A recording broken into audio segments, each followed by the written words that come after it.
For more than 2 decades, the Electronic Gaming Expo, aka Gaming Christmas, was a major event for millions. Big press conferences, new announcements, live demos, and early playtests on the show floor all combined into a grand showcase. I started following E3 in 2005, and writing my own blogs on each show throughout the 2010s became a regular occasion.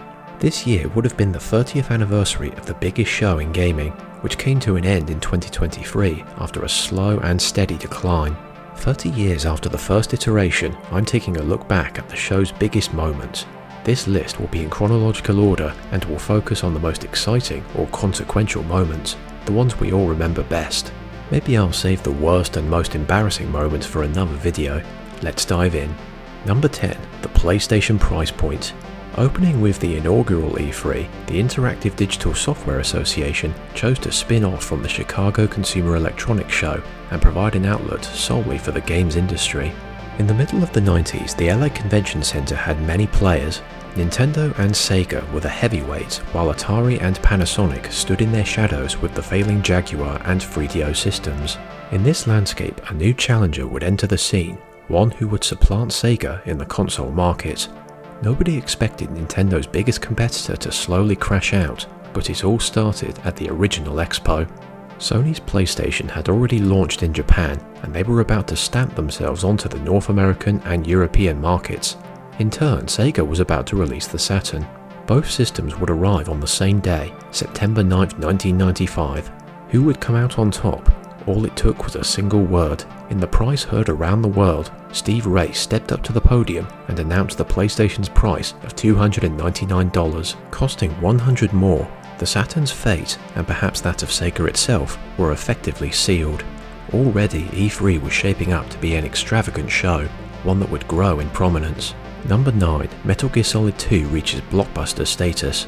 From the late 90s through to the late 2000s, innovation and technical progression was often a driving force in the industry. When compared to today's safe and vanilla approach, the AAA scene had many bold and daring entries, sequels that pushed the limits of their hardware. One of these heavy hitters was Metal Gear Solid. The 1998 debut had already shown how games could adopt a cinematic perspective. Now it was time to take things to the next level, both figuratively and literally. The next mission of the series would infiltrate the PlayStation 2, and at E3 2000, gamers received a stunning glimpse at the next generation. The 9-minute trailer showed off new gameplay features and a substantial leap in graphical fidelity as Solid Snake infiltrated a tanker. A large amount of these elements were fully present in the final product. Metal Gear Solid 2 pushed the boundaries of atmosphere, technical prowess, and gameplay depth, and it did so in front of a huge audience. As games grew larger and more ambitious, the notion of a gaming blockbuster from a widely respected auteur was born. Sons of Liberty was one of the first to accomplish this status, a blueprint for others to come. Number 8. Halo 2's thrilling showcase. Halo Combat Evolved was already a monster hit for Xbox, but Halo 2 turned the series into a video game rockstar that no one could get enough of. It all started back at E3 2003. The sequel from Bungie stood alongside Half-Life 2 and other anticipated titles. The dev team ran a real-time demo where Master Chief battled the Covenant on Earth. Bigger levels, dual-wielding, hijacking enemy vehicles, and epic cutscenes all combined to create a metric ton of excitement. The fans said it themselves, "We can't wait any longer, this game has to come out now." When you put all the hype aside, the Halo 2 demo marked an inflection point for the industry, the conflict between presentation and reality. Despite the claim of no smoke and mirrors, the reality of Halo 2's torturous development took hold. Bungie was forced to scrap this build and start from scratch. The end product was smaller and less impressive than the initial showcase. Tempering expectations and discerning between demo and final release would become a constant presence in all the E3s to come, from the Killzone 2 pre-rendered debacle to the many graphical downgrades from Ubisoft. Number 7. The Legend of Zelda Twilight Princess reveal. Deep into the 6th console generation, the Nintendo GameCube was falling behind the console competition, but the Japanese giants still had their share of great exclusives. Some say that 2004 remains their best E3 presser. The Nintendo DS was announced, but the biggest moment was saved for last. Since 1998, fans had been begging for a true sequel to The Legend of Zelda Ocarina of Time. They had already been teased a few years earlier, and the release of The Wind Waker greatly divided the community with its cel-shaded graphics. At long last, the moment came as Link rode out onto the plains with Riders of Doom from 1982's Conan the Barbarian. Gameplay was brief, but the impact was immense. The final shot of Link sheathing his sword faded into legendary game creator Shigeru Miyamoto, who took the stage as the fan excitement reached its fever pitch. It would be another 2 years before Twilight Princess came out, but it was everything the fans wanted. In terms of applause, Twilight Princess may have brought the biggest excitement of any entry on this list. The entire room was cheering that day, and the view counts on archived videos speak for themselves. Number 6. The Big Three reveal the 7th generation. The end was in sight for the PlayStation 2, Xbox and GameCube in 2005. Most of the big exclusives were out, and the sales figures had been totted up.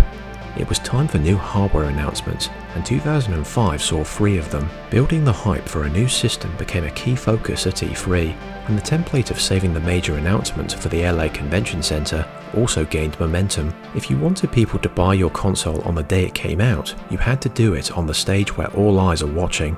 Future consoles are often announced in the same year to stay competitive, but never before were all 3 systems announced in the same month at the biggest gaming show on the planet. Microsoft beat Sony and Nintendo to the punch by 4 days on MTV, but E3 2005 was arguably the widest drawing of battle lines we've seen in the console market. The post-show debates were fierce, and expectations for the Xbox 360, PlayStation 3 and Nintendo Wii were high, solidifying the Big Three rivalry that would dominate the 7th console generation in the years ahead.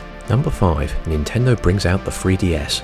With the Nintendo Wii blazing to the top of sales charts, the Japanese company kept up the momentum on the handheld side as well. Discounting smartphones, the DS remains the best-selling handheld console of all time. After the initial 6 years on the market, it was time for an upgrade. The chosen direction took many by surprise, a 3D screen that doesn't require 3D glasses. At the time, this was all the rage at the movies and on a series of failed TV sets. In this crowded market, Nintendo found their own niche. Arriving right in the middle of the 7th generation, the 3DS had no competition from Microsoft and Sony, and the reveal capped off an already strong press conference. But it wasn't just the screen that made an improvement. The addition of a circular pad, backwards compatibility, and a camera ensured the system would not be overshadowed by the iPhone and other devices. Nintendo wrapped up its press conference by showing off the system directly to all who attended. The biggest irony is how the 3DS would be a bestseller for years afterwards. It bested both the Wii U and the PlayStation Vita thanks to a better library of games. Number 4. Microsoft and the Xbox One obliterated. Nearly 2 decades after Sony powerbombed the industry, they did it again on an even greater scale. In 2013, the 8th console generation was on the way, and with Nintendo's Wii U floundering, all eyes were on the next Xbox and PlayStation. Microsoft was on shaky ground, having alienated their fanbase with the Kinect 3 years earlier. Things got even worse at the announcement of the Xbox One. A series of terrible decisions threw away the remainder of consumer support. It was an open goal that their biggest competitor would take full advantage of a few months later. Microsoft's last mistake was holding their E3 conference a day before Sony, providing the last rounds of ammunition. In a series of bombshell announcements, any chance the Xbox One had was utterly annihilated in just 15 minutes. Jack Tretton and Andrew House put it plain and simple. The PlayStation 4 supported used games, didn't require an always-online connection, and would be sold for $100 less. When the two systems arrived in late 2013, it was no contest, and Microsoft was placed on a downward spiral they would never fully recover from. This moment is possibly the biggest reversal of fortune in gaming history. Number 3. Final Fantasy VII Remake and Shenmue 3 revealed. Sony's momentum continued for much of the 2010s, and the same held true for their press conferences. With their focus on cinematic single-player titles established, they applied this style to E3 as well. From big bands to blockbuster announcements, the company sought the games that would create the most buzz. This included long-awaited sequels and projects the fans have been clamoring for. 2015 was the best example of this. Many AAA exclusives were expected and welcomed, but the hidden surprises made an even greater impression. Nearly a decade earlier, Sony showed a tech demo of the widely beloved Final Fantasy VII running on PlayStation 3 hardware. While it was only brief, it still had the fans wondering what their favourite RPG would look like on newer systems. Square Enix and Sony would finally deliver on this promise as Final Fantasy VII Remake was announced to thunderous applause.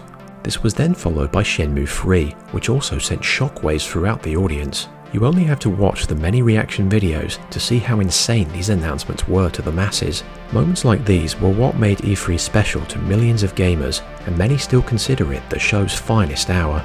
Number 2. Nintendo teams up with Ubisoft. Nintendo rarely makes big partnerships with third-party studios, often preferring to do their own thing. Back in the 90s, their efforts to work with Sony and Philips resulted in the original PlayStation and some awful Zelda games on the ill-fated CDI console.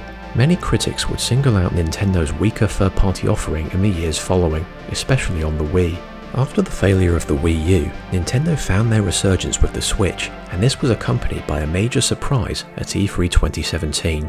Ubisoft showed the usual suspects at their press conference: Assassin's Creed, Tom Clancy, and Just Dance to name a few. But all of a sudden, Shigeru Miyamoto came out to announce Mario and Rabbids Kingdom Battle, an unexpected crossover which blended the Mushroom Kingdom with the turn-based strategy of XCOM. The camera panned over to an emotional David Solani, who had idolized Miyamoto for years. Nintendo's willingness to work directly with Ubisoft was a shift from the status quo, one which fueled the continued success of their hybrid console. Number 1. Keanu Reeves and Cyberpunk 2077. As we reach the closing years of the 8th console generation, Cyberpunk 2077 stood above all other games as the most anticipated. Microsoft watched CD Projekt Red with great interest and frequently invited the Polish studio to their press conference in 2019. Cyberpunk's story-focused trailer was capped off by a mind-blowing twist, the reveal of Keanu Reeves as Johnny Silverhand. Keanu was at peak popularity that year, and from the moment he walked out on stage and gave his lovable speech, the hype thrusters detonated. Just about everyone watching wanted a copy of Cyberpunk 2077. It's a shame that the final product was a buggy mess at launch, but the moment remains immortalized in gaming history. Keanu's appearance was one of the last onstage surprises we saw, marking the end of an era for E3. Due to the onset of the COVID-19 pandemic and the shift to digital only, the show would never see a moment like this again. In many ways, that took away the show's most entertaining elements, and interest waned in the years following. E3 finally died 4 years later, with Jeff Keighley stepping in with the Summer Games Festival as a replacement. Those were my picks for the biggest E3 moments, but which ones do you remember the most? Which year delivered the best iteration of the Expo? Stick your thoughts in the comments down below. You can find previous posts on the show on my site, or check out other top 10s on my channel.